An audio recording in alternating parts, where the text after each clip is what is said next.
पूतना मौसी भीतर आई और जैसे कोई रस्सी को सांप समझ के उठा ले, ऐसे ही इन्होंने क्या किया, छोटे से बालक को साधारण समझ करके उठा लिया है और सोचा कि अभी मुख में इसके दूध दूंगी, 2 मिनट में इसकी राम नाम सत्य हो जाएगी। लेकिन मेरे प्रभु पहले पूतना मासी का जहर को पीना प्रारंभ करते हैं, फिर उसका दूध पीना प्रारंभ करते हैं और बाद में प्राण पीना प्रारंभ कर देते हैं। पूतना कहती है छोड़ दे छोड़ दे। कन्हैया कहमे कि मौसी जी हम छोड़ो तो जाना ही ना है, जाकू एक बार पकड़ ले में और वाको जब तक उद्धार ना कर दे में तब तक हम वाकू छोड़े ना। अब तो पूतना मौसी जो है सांस पे सांस चढ़ गई, लाला को लेकर के वो भागी है। छोड़ दे सब मुंचा मुंचा मुंचाल मती निष्पीड्य माना खिल छीव मरमणी, छोड़ दे। लेकिन मेरे कन्हैया ने अब ऐसे पूतना के प्राण पीना शुरू किए कि वो अपने असली राक्षसी भयंकर स्वरूप में आ गई और मेरे प्रभु ने प्राण पी करके जैसे पूतना को छोड़ा तैसे धम्म से आकर के वो धरती पर गिरी है। भयंकर सिंह गर्जना, धरती प्रकंपित हो गई, ऐसा लगा जैसे कहीं भूकंप आ गया हो। अब तो चारों ओर जो है वो हपड़ा तपसी सी मच गई। यशोदा मैया तो तुरंत अपने लाला को देखने के लिए भीतर भागी तो देखा पल्ले में तो लाला है ही ना। इतने में बाहर से कुछ खेलते हुए बालक आए, बोले मैया हमारे लाला को लेकर के कोई एक राक्षसी भागती हुई जा रही, मैंने अभी देखा। जैसे ही राक्षसी को नाम सुना, मैया के तो ऊपर की सांस ऊपर, नीचे की तो नीचे।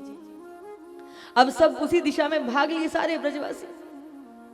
देखा कि भारी भरकम सी वो पूतना, कहते हैं कि 18 कोस के, एक कोस में 3 किलोमीटर होते हैं, लगभग 36 किलोमीटर के एरिया में गिरी थी। और हमारे ब्रजवासियों की कथा यदि सुनो तो वो कहते हैं कि जहां जाकर के पूतना के कान गिरे वही कानपुर बन गया, जहां हाथ गिरे वो हाथरस हो गया, जहां मूड गिरा वो मुड़सान हो गया। ऐसी ऐसी कथाएं।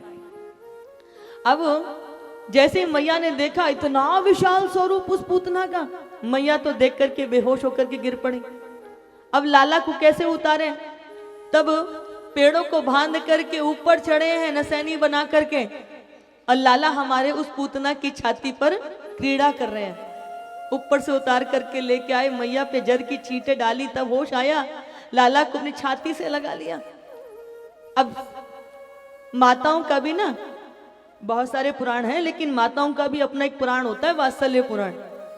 अब यहाँ एक पुरोहितन ताई है, वो कहते हैं कि राक्षसी का स्पर्श लग गया, इसलिए अब लाला की का शुद्धिकरण करना पड़ेगा। तो मैया बोली कि लाला की शुद्धि कैसे होगी? बोले गौमूत्र के, गौ के गोबर थे, मूत्र थे, खूब रगड़ रगड़ के मैया ने लाला को गोबर थे और मूत्र से स्नान करायो, फिर गौ माता की पूंछ से झाड़ो दियो हैं और ब्राह्मण को खूब दक्षिणा इत्यादि देकर के प्रेम से विदा कियो। इधर बाबा मथुरा कर देखने के लिए गए हुए थे, जब तक लौट करके आए तब तक तो पूतना मौसी को परलोक से धार गई। सारे ब्रजवासी इकट्ठे होकर के कह रहे हैं कि भैया ये आप पूतना को कैसे उद्धार करें? तो बोले भैया जितने भी बने पेड़ है ये नीचे दबा के मरी है, अब इसके ऊपर इन्हीं को रख करके इसको आग दे दो। सारे लोग अपने अपने घर से आरी कुल्हाड़ी ले ले करके आए हैं। जितने भी पेड़ नीचे दबा के मरी थी इस पूतना के ऊपर सब रखे हैं, और जैसे ही पूतना की देह में आग लगी तैसे एक यहाँ बड़ी विचित्र सी घटना घटित हुई कि पूतना की देह से सुंदर सुबास सुगंध चहु और बहने लगी।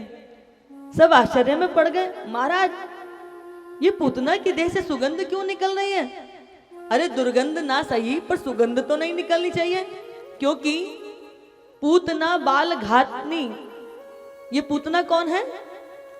ये पूतना बाल घातनी है, बच्चों को मारती है, इसका काम अच्छा नहीं, इसका भोजन अच्छा नहीं।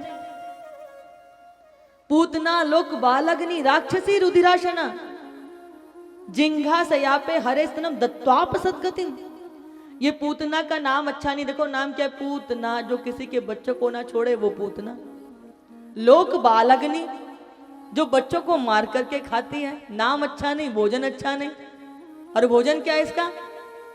बोले मांस रक्त का सेवन करने वाली। और मेरी तो एक बात समझ में आज तक नहीं आई कि लोग सरकारों को कोसते हैं कि सब्जी इतनी महंगी हो गई, प्याज और टमाटर के नाम पे तो भारत में सरकारें गिर जाती हैं। और वहीं पर आप देखो बाजार में जाकर के, पहले तो कोई कोई कहता था कि महाराज ये अभक्ष्य भोजन करता है। अभी तो हिंदुओं के घर के अंदर अभक्ष्य भोजन आना प्रारंभ हो गया। अब लोग न जाने बाजार से कौन से वो मछली मुर्गा उठा करके लाते हैं जैसे सब वो फ्री में मिल रही हो। आप एक बार बताओ, हमारे शरीर में चोट लग जाए, हमारा शरीर कट जाए, हमें कितना पीड़ा होती है। अपने रक्त को देख करके हम हाय हाय हाय हाय करते हैं। किसी निर्दोष जीव को मार करके खाएंगे तो हमारा कल्याण होने वाला है क्या? और बहुत सारे लोग तो तर्क देते हैं कि नहीं खाएंगे तो दुनिया में यही नहीं हो जाएंगे। मैंने कहा पहले तो बहुत कम होते थे, अभी तो हम कृत्रिम तरीके से मुर्गियों के बच्चों को पैदा करते हैं। क्या खाने के लिए फल सब्जी दालें साग बथुए कम पड़ गए थे क्या? प्रभु ने इतनी सारी तरह के फल दिए, सब्जी दी, खलहन दिए, दलहन दिए, लेकिन उसके बाद भी व्यक्ति को इन सारी वस्तु में रुचि नहीं आती। बाजार से जाकर के निर्दोष जीवों को मार मार करके खाते हैं। और ये प्रकृति का नियम है। आप संसार में जाकर के कहिए कि सब कुछ बुरा है, सब कुछ बुरा है, तो लौटकर वही सुनाई देता है कि सब कुछ बुरा है। और जाकर के कहो कि सब कुछ अच्छा है तो लौटकर वही सुनाई देता है। कभी सुबह के समय पहाड़ों में जाइएगा, कुएं पे जाकर के चिल्लाइएगा, लौट करके प्रतिध्वनि सुनाई देती है। आज जिन निर्दोष जीवों को मार करके हम खा रहे हैं, यकीन रखिएगा हमारी भी स्थिति ऐसी ही होने वाली है। क्योंकि जैसा हम करेंगे, आप कहते हैं हम थोड़ी मार करके लाते हैं, दुकान वाला देता है। हम जब लेने ही नहीं जाएंगे तो दुकान पर बिक्री कैसे होगी? और यहां ये जो पूतना थी जिसका भोजन अच्छा नहीं, नाम अच्छा नहीं, कर्म अच्छा नहीं, उसके शरीर से सुगंध, इतनी दिव्य सुगंध। तो ये जो पूतना है ये राजा बलि की बहन है रत्नमाला। जब मेरे प्रभु ब्राह्मण बनकर के इनके द्वार पर पहुंचे तो रत्नमाला ने जैसे ही वामन भगवान के स्वरूप का दर्शन किया तो उनके रूप लावण्य को देखकर के इतनी मोहित हुई कि मन में भाव आया कि यदि ये मेरा पुत्र होता तो मैं इसको दूध पिला करके अपने वात्सल्य को तृप्त करती। लेकिन जब उन्हीं वामन भगवान को विराट बनकर के अपने भाई का सर्वस्व लूटते हुए देखा तो मन में भाव आया कि अगर ये मेरा पुत्र होता तो इसे जहर पिला करके मार देती। वही दोनों भाव पूरा करने के लिए भगवान ने आज इस लीला को रचाया। और देखो माता बंधुओं, दूध पिलाने का काम कौन करता है? दूध पिलाने का काम मां ही करती है। इसलिए मेरे प्रभु की दृष्टि किस बात पर पड़ी कि इस पूतना ने मुझे दूध पिलाया है, और दूध पिलाने का कार्य एक माता करती है। इसीलिए इस पूतना को मैं सद्गति दूंगा, अपने ही धाम में इसको भेजूंगा।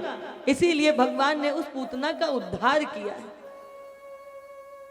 अभी तो यशोदा मैया को वो गति आगे प्राप्त होगी, लेकिन पूतना को प्रभु ने पहले ही प्रदान कर दिया।